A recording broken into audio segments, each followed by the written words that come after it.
मसीह में मेरे अति प्रिय भाई और बहनों, प्रभु यीशु मसीह के मधुर और मीठे नाम में आज की सुंदर सुबह में मैं आप सबों का हार्दिक स्वागत करता हूं, अभिनंदन करता हूं। आज की सुबह में हम पिता परमेश्वर की जीवित वचन को मनन करने से पहले आइए हम पिता परमेश्वर को धन्यवाद दें, हम प्रार्थना करें। हे सर्वशक्तिमान ईश्वर दयालु पिता, आज की सुंदर सुबह में हम प्रभु तेरे पवित्र चरणों में आते हैं, तुझे धन्यवाद देते हैं।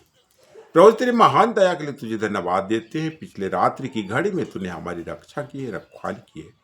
हर प्रकार के खतरे, मुसीबत से, संकट, शत्रु से और अचानक मृत्यु से हमें बचाया है। प्रभु आज की नई सुबह को देखने का अवसर प्रदान किया और प्रभु जी आज की सुंदर सुबह में जब तू अपने जीवित वचन को हमें देना चाहता है, हम तेरे चरणों में आते हैं। प्रभु तुझे धन्यवाद देते हैं। प्रभु जी इस समय प्रभु जी हमारे हृदय को पवित्र कर, हर एक प्रकार की मलिनताओं को दूर कर प्रभु, और हमारे हृदय और मन को शीत कर प्रभु, ताकि इस समय जो हम तेरे जीवित वचन को सुनाना चाहते हैं, तुझसे पवित्र आत्मा पाकर उससे हमको सुनने सके, समझने सके, जो कि हमारे आत्मिक जीवन के लिए उत्थान की बातें होने पाए। हर एक प्रकार के पाप दोष गुनाहों को तेरे चरणों में लेकर आते हुए हम मान लेते हैं, दया से क्षमा कर। और प्रभु जी हमारी ये दीनहीन प्रार्थना है जो कि हम तेरे बेटे यीशु मसीह के सामर्थ्य नाम में लाते, दया से सुन और स्वर्ग राज में अपनी महिमा के लिए ग्रहण कर, आमीन। आज की सुंदर सुबह के लिए परमेश्वर का जीवित वचन हमारे लिए दिया गया है। वह हमें मिलता है लूका रचित सुसमाचार उसका 18 अध्याय पद संख्या 1 से लेकर 8 तक। लूका 18 1 से 8 तक। शीर्षक है अधर्मी न्यायाधीश और विधवा का दृष्टांत। यहाँ पर इस प्रकार से लिखा हुआ है, हम ध्यान देकर सुने। फिर उसने इसके विषय में कि नित्य प्रार्थना करना और हियाव ना छोड़ना चाहिए, उनसे यह दृष्टांत कहा। किसी नगर में एक न्यायी रहता था जो न परमेश्वर से डरता था और न किसी मनुष्य की परवाह करता था। उसे नगर में एक विधवा भी रहती थी जो उसके पास आकर कहा करती थी, मेरा न्याय चुका कर मुझे मुद्दे से बचा। कुछ समय तक तो वह ना माना, परंतु अंत में मन में विचार कर कहा, यद्यपि मैं ना परमेश्वर से डरता और न मनुष्यों की कुछ परवाह करता हूँ, तो भी यह विधवा मुझे सताती रहती है, इसलिए मैं उसका न्याय चुकाऊंगा। कहीं ऐसा ना हो कि घड़ी घड़ी आकर अंत को मेरी नाक में दम करे। प्रभु ने कहा, सुनो, यह धर्मी न्यायी क्या कहता है। इसलिए क्या परमेश्वर अपने चुने हुओं का न्याय ना चुकाएगा जो रात दिन उसकी दुहाई देते रहते? क्या वह उनके विषय में देर करेगा? मैं तुमसे कहता हूं, वह तुरंत उनका न्याय चुकाएगा। तो अभी मनुष्य का पुत्र जब आएगा तो क्या वह पृथ्वी पर विश्वास पाएगा? यहाँ तक, आमीन। पिता परमेश्वर अपने वचन के पढ़े और सुने जाने पर हम सबों को बहुतायत की आशीष देवे, आमीन। ख्रिस्त में प्यारो, आज की सुंदर सुबह में हम सर्वप्रथम पिता परमेश्वर को धन्यवाद देवें कि उसने आज की सुंदर सुबह तक हमें भला चंगा रखा है, जीवित रखा है, और हम इस धरती में चलते फिरते हैं, खुले हवा में सांस ले पाते हैं, और आज की सुंदर सुबह में हम परमेश्वर पिता के जीवित वचन को सुन पाते हैं, मनन कर पाते हैं। ख्रिस्त में प्यारो, आज की वचन में हमें परमेश्वर पिता यह बताया है कि अधर्मी न्यायाधीश और विधवा का दृष्टांत के बारे में बताया गया है। यहाँ पर वचन में कहता है, नित्य प्रार्थना करना और हियाव ना छोड़ना चाहिए, और इसके लिए उसने एक दृष्टांत के तौर पर हमें बताया है कि एक नगर में एक अधर्मी न्यायाधीश रहता था जो कि ना किसी की परवाह करता था, वह ना परमेश्वर से डरता था और ना किसी मनुष्य की परवाह करता था। और उसी नगर में एक विधवा भी रहती थी जो कि रोज रोज आकर उसे कहती थी, मेरा न्याय चुका कर मुझे अपने मुद्दे से बचा।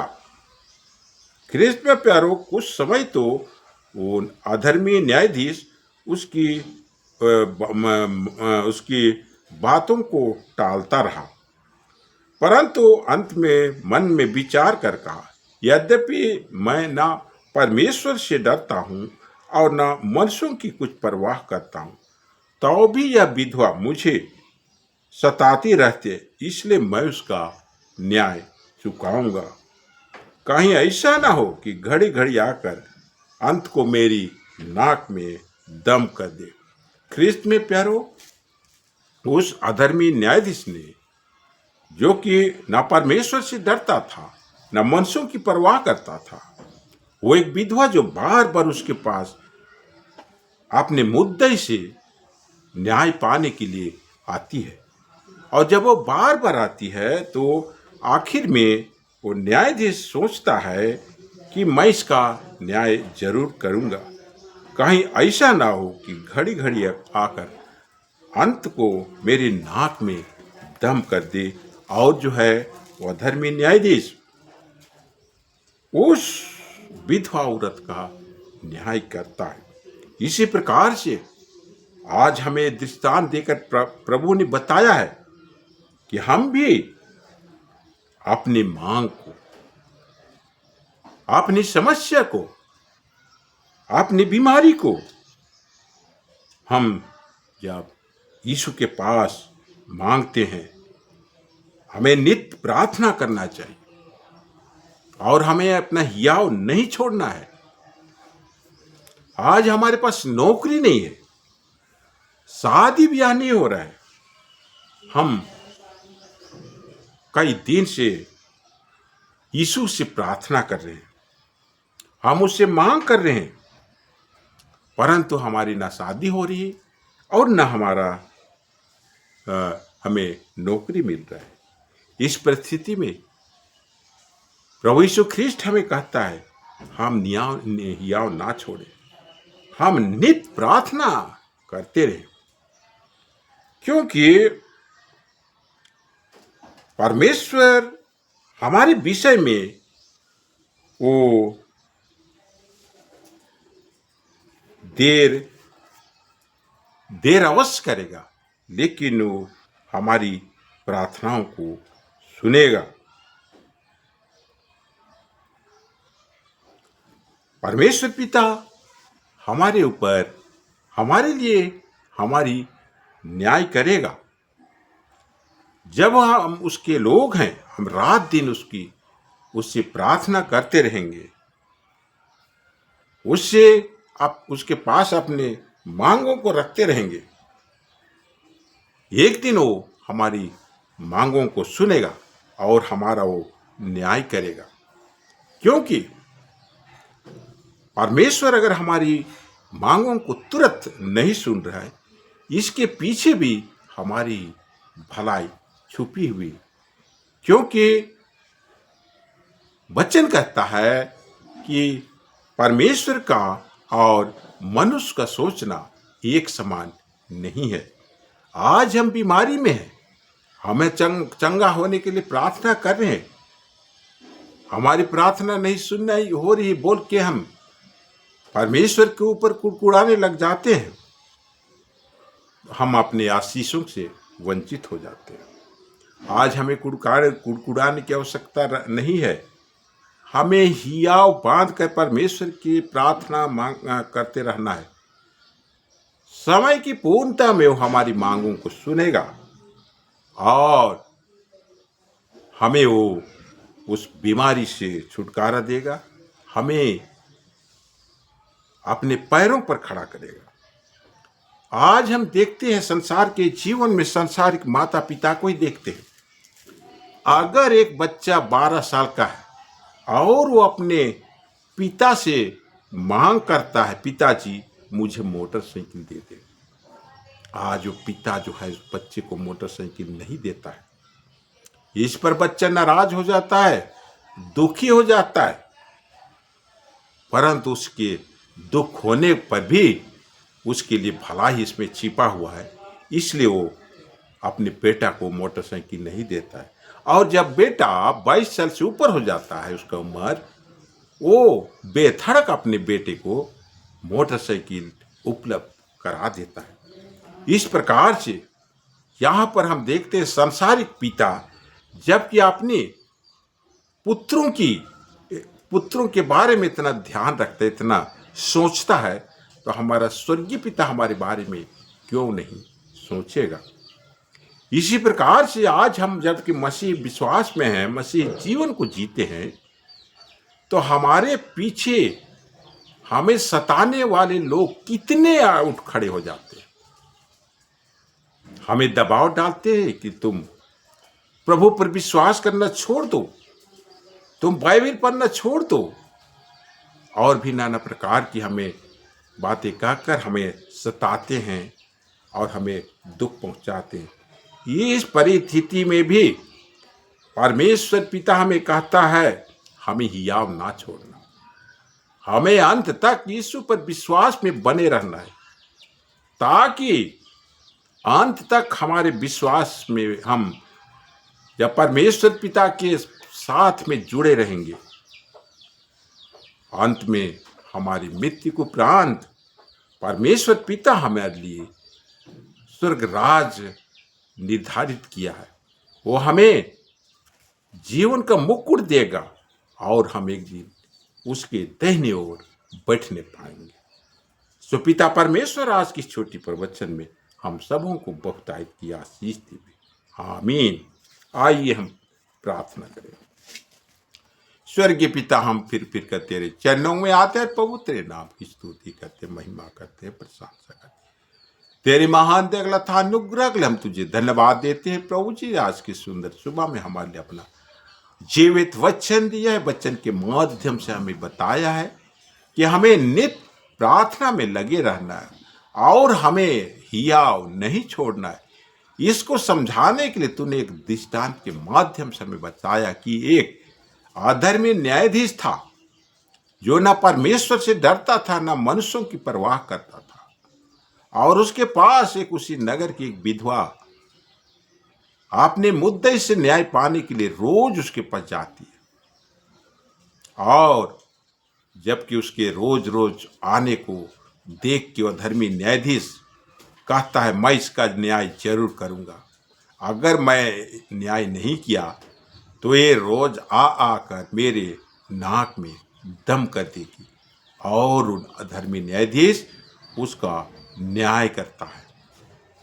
इसी प्रकार से आज हम जबकि किसी भी प्रकार की परेशानी में, किसी भी समस्या में है, बीमारी में है, आज हमें नित्य परमेश्वर पिता से प्रार्थना करना है, हमें हियाव नहीं छोड़ना है। हमें जबकि परमेश्वर पिता से तुरंत उत्तर नहीं मिलता है तो हम दुखी और निराश हो जाते हैं, हम परमेश्वर के ऊपर दोष लगाना शुरू कर देते हैं। इस प्रकार हम करने वाले, सोचने वाले नहीं बनने पाए, परंतु हम हियाव बांधे रहने पाए, ताकि हमारी प्रार्थनाओं को तो समय की पूर्णता में सुनेगा और हमें उस समस्या से छुटकारा प्रदान करेगा, उस बीमारी से निजात दिलाएगा और हमें स्वर्गीय आशीष प्रदान करेगा। इसी प्रकार हम संसार में जीवन व्यतीत करते हैं तो तुझ पर विश्वास करने के द्वारा हमारे ऊपर क्लेश आते, मुसीबत आती है, तो हमें हियाव बांधे रहना है, हमें उस संकट से विचलित नहीं होना है, परंतु तुझ पर ही, तेरे वचन पर ही विश्वास करते हुए वो समस्याओं से बाहर निकालना है, और उस समस्या के बीच में भी हम तुझे ही महिमा देने वाले, होने वाले बनने पाएं, ताकि मृत्यु के बाद हमें अपने स्वर्ग राज का अधिकारी हमें बनाने पाएगा, और हम तेरे दाहिनी ओर बैठने पाएंगे और स्वर्गीय आनंद से हम भरपूरी को प्राप्त करेंगे। इसलिए हमें सहायता कर प्रभु कि हमारा जीवन इसी ही प्रकार होने पाए। आज के दिन में जितने भी लोग ब्लड प्रेशर के रोगी हैं, हृदय रोगी हैं, शुगर का बीमारी से ग्रसित है, यीशु नाम में इसी समय चंगे हो जाओ। हर एक कैंसर रोगी, blood cancer, brain cancer, liver cancer, prostate cancer, bone cancer, Yeshu नाम में निकल जाओ। हर प्रकार के लंगड़े इसी समय चलने लग जाओ। हर प्रकार के ठूठे यीशु नाम में चंगे हो जाओ। हर एक आदमी जिसका पैर फ्रैक्चर है, उसके पैरों में बल नहीं है, यीशु नाम में उनकी समस्या दूर होने पाए।